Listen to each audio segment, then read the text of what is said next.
हाँ जी, कैसे हैं आप सब? वीडियो में फिर से वापस आए। हाँ जी, अभी तक हमने क्या देखा था उसका रिवीजन करते हुए हम आगे बढ़ते हैं उससे पहले एक बात कह दूँ कि प्लीज़ लाइक सब्सक्राइब में ना चूकें।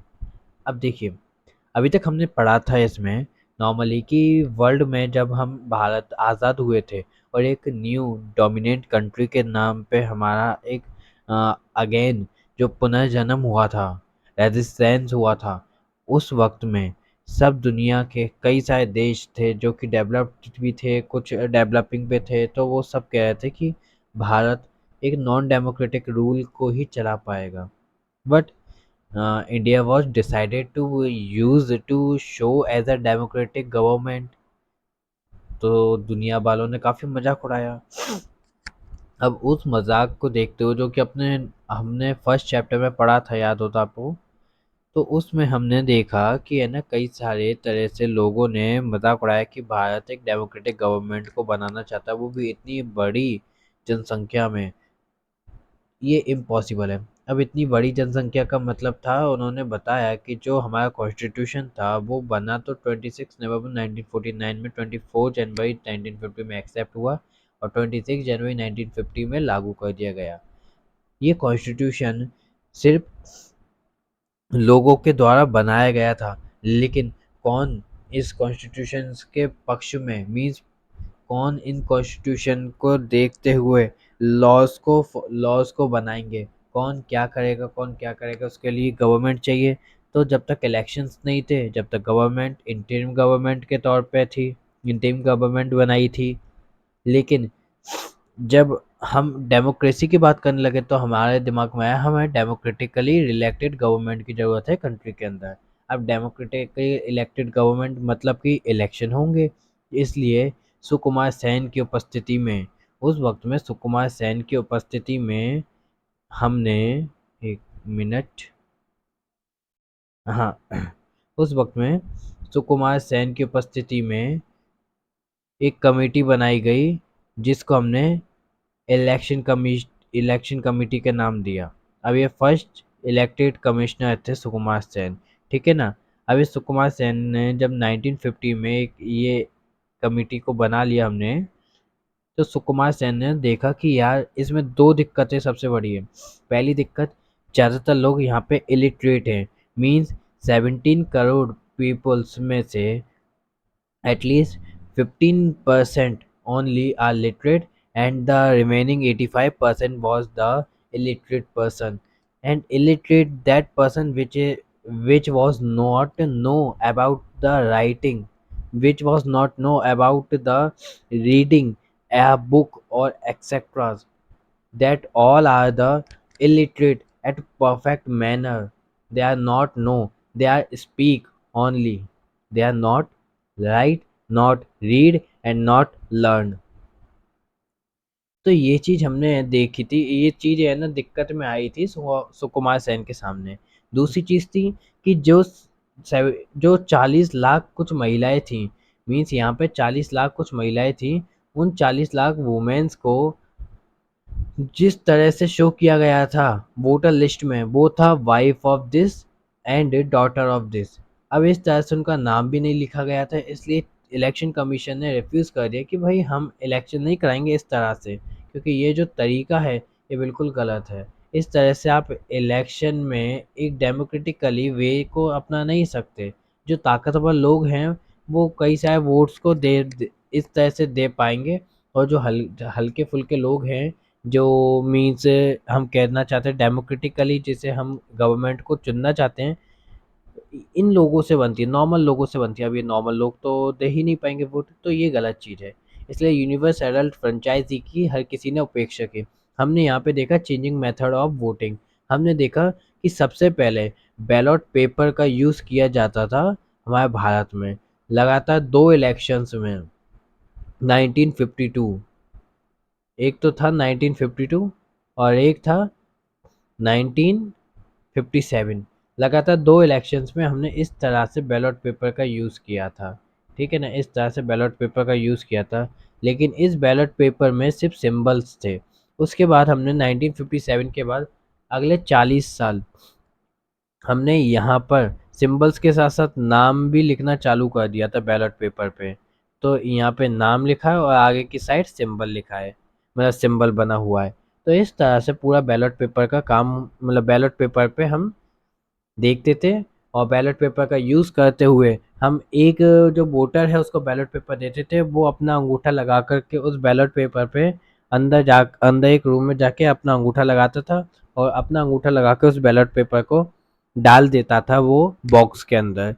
तो इस तरह से वोट डाल दिया जाता था। लेकिन जैसे ही ये सारी चीज़ें चेंज हुई 1998 तक, राजस्थान, दिल्ली और भी कई सारे देश, जैसे कि सॉरी कई सारे अपने स्टेट्स लाइक हरियाणा, इन सब ने, कई सारों ने और मान लिया था ईवीएम मशीन का यूज़।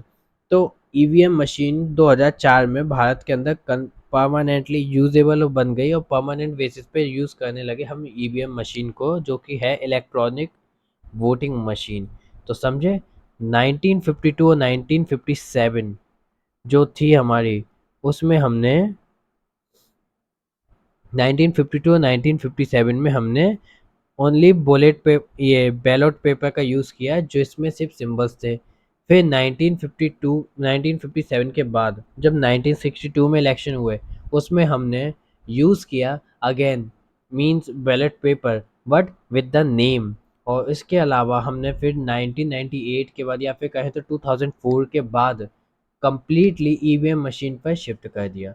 ये हमारी पूरी changes of election by the machines and by the other systems हमें देखने को मिलते हैं।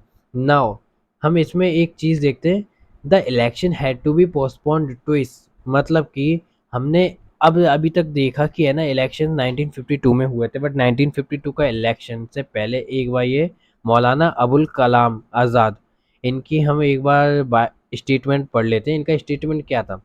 ओरिजिनल नेम था इनका Abul Kalam Mohiuddin Ahmad, scholar of Islam, freedom fighter, मतलब इस्लाम के स्कॉलर थे, फ्रीडम फाइटर थे और कांग्रेस के लीडर भी थे।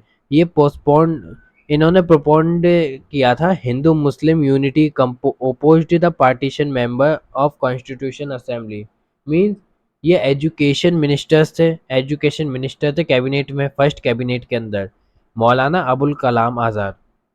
साथ ही साथ में फ्रीडम फाइटर थे और कांग्रेस के लीडर थे, और ये मुस्लिम और हिंदू की यूनिटी के लिए काम करते थे। इसलिए ये जब इस यूनिटी के लिए काम करते थे, तो इन्होंने पार्टीशन जब हो रहा था उसके अपोज में बात करी। हम यहाँ पे देखेंगे, the election has been, 1 minute,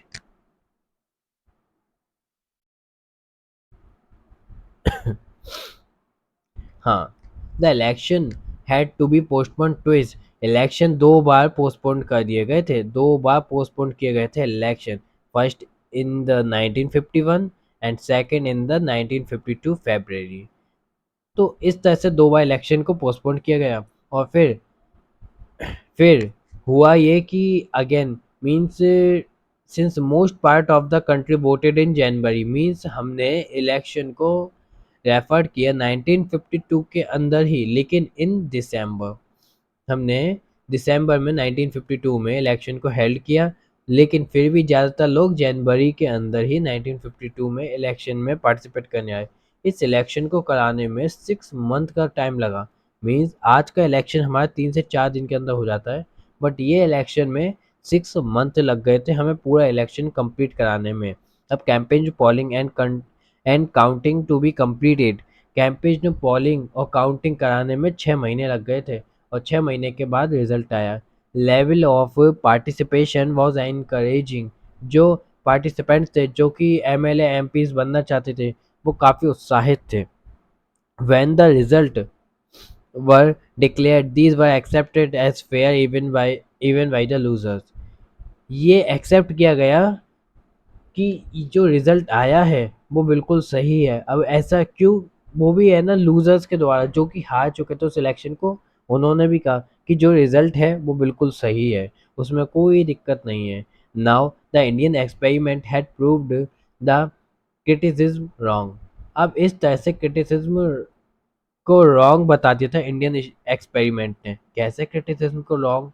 क्योंकि आज तक किसी ने भी फर्स्ट डेमोक्रेटिक कंट्री होते हुए उसने इतना बड़ा यूनिवर्स एडल्ट सफराज या यूनिवर्स एडल्ट फ्रेंचाइज को एक्सेप्ट नहीं किया था, यूज़ नहीं किया था। बट इंडिया ने किया, वो भी इतनी बड़ी इलिटरेट पॉपुलेशन के साथ।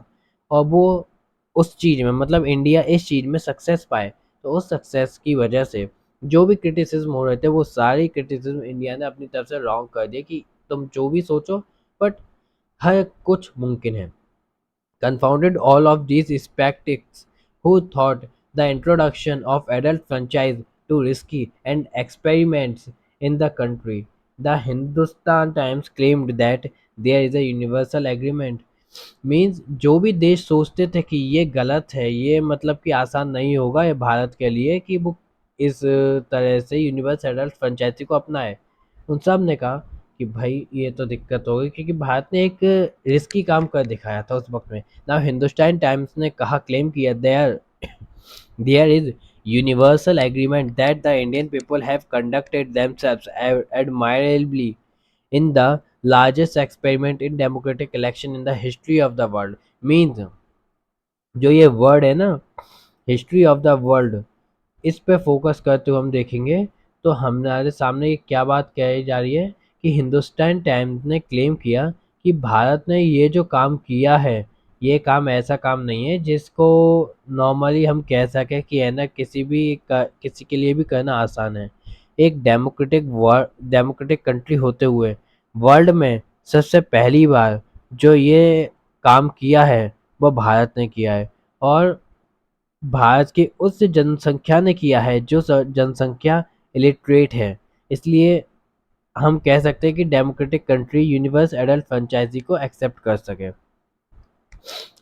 Now, India's general election war of 1952 became the landmark in the history of democracy of all over the world। World में एक लैंडमार्क बन गई थी 1952 की general election history of democracy के। It proved that democracy could be practice anywhere in the world. और इसलिए इस एक्सपेरिमेंट ने, कौन सा एक्सपेरिमेंट ने, जिसमें हमने देखा कि वर्ल्ड में सबसे पहले डेमोक्रेटिक कंट्री के तौर पे भारत ने यूनिवर्स एडल्ट फ्रेंचाइजी को अपनाया और उसको कंप्लीट भी करके दिखाया। उस चीज़ की वजह से हमने देखा कि हमें पता चला कि डेमोक्रेसी किसी भी जगह और कहीं भी, मतलब कभी भी दुनिया भर में यूज़ की जा सकती है। Now we can read about the Congress. We can read about the Congress dominance in the first three general election। First three general election में कांग्रेस का डोमिनेंट कैसे है? फर्स्ट थ्री जनरल इलेक्शन का मतलब है हमारा कि हम बात करेंगे यहाँ से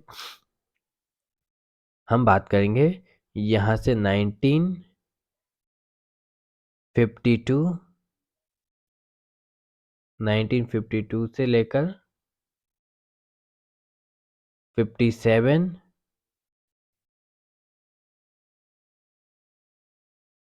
एंड अगेन इज 62। इस तरह से है ना 3 बार इलेक्शन हुए जिसमें कंप्लीट डोमिनेंस रहा था जनरल इलेक्शन का इंडियन नेशनल कांग्रेस में। इंडियन नेशनल कांग्रेस ने कंप्लीट डोमिनेंस पाया था वहाँ पे। तो हमने 3 इलेक्शंस का पूरा रिजल्ट देखा इंडियन नेशनल कांग्रेस के पक्ष में, accepted to win the election. अब इसके बाद हमने देखा कि जो जवाहरलाल नेहरू थे उस वक्त के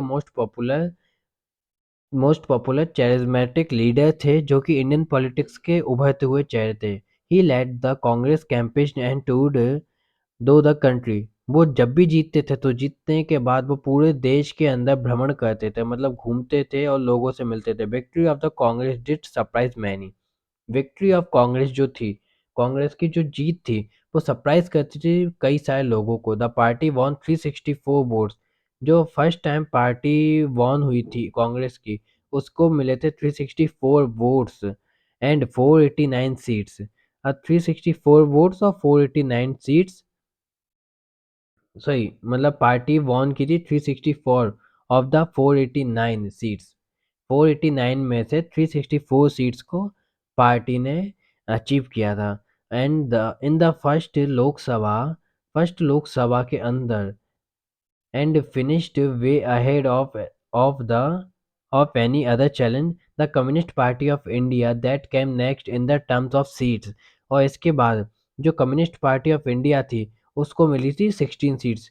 otherwise No one can dominate or no one can compete with these two parties in India before the sorry on the 1952 से 1952 to 1967।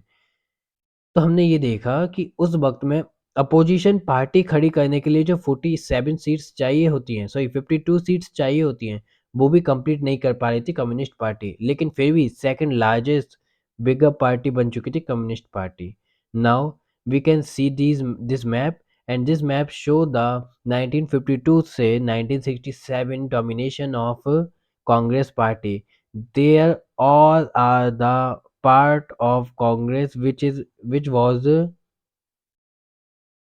win by the Jawaharlal Nehru as a Congress leader. And this part is not elected part, यहाँ पे election नहीं हुआ था, और ये जो part है यहाँ पे कम्युनिस्ट पार्टी का पार्ट बना था। तो कम्युनिस्ट पार्टी ने इस पार्ट में अपनी जीत हासिल करके 16 सीट्स को लिया था। नाउ देखो, ये देखे हम कि जब हमारा 1952 में इलेक्शन हुआ तो लोकसभा की सीट थी जवाहरलाल नेहरू के पास 489। फिर इसके बाद जब 1957 में हुआ तो 494 सीट्स बनी, और जब 1962 में हुआ फिर से इलेक्शन तो 494 सीट्स ही फिर से रही जवाहरलाल नेहरू के पास। Now we can see that Congress is the well and dominate party in the country. Now Lok Sabha election जो हो चुके थे उसमें कांग्रेस पार्टी डोमिनेट कर रही थी। The Congress scored big victory of those elections as well. It won the majority of seats in all the states except Travancore, Cochin। हम देखेंगे कि कांग्रेस ने हर जगह पर अपना एक बेल स्कोर किया था और है ना हर जगह पर अपनी खुद की एक बढ़त बना रखी थी, लेकिन मैंने आपसे बात की थी कि ये एक एरिया जो था त्रवणकोर, जिसे आज हम तिरुवनंतपुरम कहते हैं, इस जगह पर शुरुआत में सबसे पहले जब बात करी थी माउंट बैटन ने कि जिस स्टेट को अलग रहना है वो स्टेट अलग रहकर अपना खुद का एक डोमिनेशन बना सकती है, अपना खुद का एक छोटा सा कंट्री बना सकती है। उस वक्त में इस ट्रबन कौर ने ही सबसे पहले कहा था कि हम अपनी खुद की एक कंट्री बताना चाहते हैं। नाउ अब ये बात जब ट्रबन कौर ने कही तो इससे पहली बात ये फिक्स हो गई कि ट्रबन कौर कोचिन कांग्रेस के पक्ष में तो था नहीं, इसलिए उस जगह पर कांग्रेस नहीं जीती। तो हम ये देखेंगे कि यहाँ पर कांग्रेस नहीं जीती है और अदर पार्ट्स में कांग्रेस की पूर्ण बहुमत मींस बिगर विक्ट्री हमने देखी। नाउ मद्रास और उड़ीसा का पार्ट भी है त्रवणकोर, ठीक है। Now party rule all over the country at the national and the state level. National और स्टेट लेवल दोनों तरह से वो रूल कर रही थी पूरी कंट्री पर। अब नेशनल और स्टेट लेवल कैसे? नेशनल लेवल इस तरह से कि उसको 494 सीट्स मिल चुकी थी। Means 494 is not a small part of seats, that is a huge part of seats. Now country is now country sees some different, कि हमने जब नेशनल स्टेट लेवल को हमने यहाँ पे देखा कांग्रेस को विन करते हुए। अगर आप सोचे देखो कैसे स्टेट लेवल पे हर कोई कई सारी स्टेट पार्टीज होती हैं, कई सारी नेशनल पार्टीज होती हैं, तो स्टेट पार्टीज जब जीतती हैं तो अपने किसी कैंडिडेट को एज अ सीएम वो खड़ा कर देते हैं। तो उस जगह पर फिर भी कंपटीशन तो रहता है ना। जैसे हम राजस्थान में बात करें, राजस्थान में कांग्रेस और बीजेपी का ही चेहरा दिखता है हमें। कांग्रेस में हमें दिखता है इधर से सॉरी कांग्रेस में हमें चेहरा दिखता है हमारे मतलब कि जो गहलोत जी हैं, और उसके अलावा हम देखेंगे तो वसुंधरा राजे को हम बीजेपी में देखते हैं। तो इन दोनों चेहरों को जब हम बीजेपी और कांग्रेस में देखते हैं तो हमारे दिमाग में यही है ना कि बीजेपी डोमिनेट है या कांग्रेस डोमिनेट है। इसमें हम एक इंसान को थोड़ी डोमिनेट बता रहे हैं, हम पूरी की पूरी पार्टी को डोमिनेट बताते हैं हमारे राजस्थान के अंदर। Now as expected Jawaharlal Nehru become the prime minister. अब इसी वजह से जवाहरलाल नेहरू हर बार प्राइम मिनिस्टर बने, और उनके प्राइम मिनिस्टर बनने के बाद जो मतलब आफ्टर फर्स्ट जनरल इलेक्शन के बाद भी आ लुक और at the electoral map on the previous page would give you a sense of dominance of the Congress 1952 से 62। देखो ये 1952 से 62 क्यों बताया, क्योंकि पहला इलेक्शन हुआ था 52 में, दूसरा इलेक्शन था 57 में और तीसरा इलेक्शन हुआ था 62 में। इसलिए ये तीन तरह से हमें मतलब कि 10 साल का ये इसमें दिखाया हुआ है। Otherwise they were for the three election in the political life of independent India. ठीक है। Now none of the opposition parties could win even the 1/10 of the number.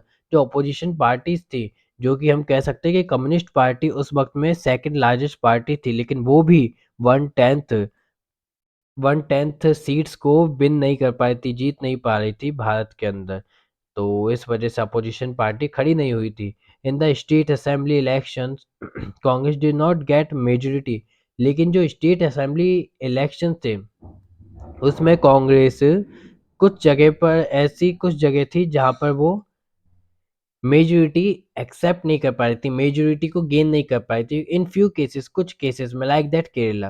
Kerala में अब हम देखेंगे कि केरला में है ना कांग्रेस हारी थी अपनी सीट्स को इन 1957 में। कैसे, जैसे कि ये मान के चलिए कई सारी सीट्स हैं, लेकिन कांग्रेस को है ना सीट अगर एक जगह पर, जैसे कि केरला में कांग्रेस को चाहिए कांग्रेस के पास है 50 सीट्स, या फिर कहेंगे कि टोटल मिला के केरला के अंदर उस वक्त की 50 सीट्स कांग्रेस को मिली उस वक्त में 24 या 25 या 27 सीट्स। लेकिन मान लीजिए चलो 38 सीट्स भी मिल गई कांग्रेस को, बट जो मेजोरिटी पार्ट है, मेजोरिटी लोग हैं, उन्होंने चाहे कांग्रेस को वोट ज़्यादा नहीं दिया हो, मान के चलिए जो टोटल वोट्स हैं केरला के वो दिए गए थे 43%। किनको? कांग्रेस को। और जो बचे हुए हमारे 57% वोटर्स हैं, उन्होंने अलग अलग पार्टीज को वोट दिया, किसी ने 10%, किसी ने 15%, किसी ने 20%, मतलब किसी किसी को। तो इस तरह से हमने क्या देखा, पूरा का पूरा वोटिंग सिस्टम हुआ था। लेकिन उसमें भी मेजोरिटी पे नहीं थी कांग्रेस, मेजोरिटी वोटिंग नहीं मिली थी उसे, फिर भी वो यहाँ पर हम देखेंगे कि कांग्रेस विन करी थी उस सीट्स को, मींस कांग्रेस सबसे ज़्यादा सीट्स को जीती थी। ये अभी तक हमने पढ़ा, उम्मीद है कि आपको समझ में आया होगा। कोई भी इसमें डाउट हो तो बिल्कुल बताइएगा, आपके लिए हमेशा। मिलते हैं आपसे अगले सेशन में, अभी के लिए बाय बाय।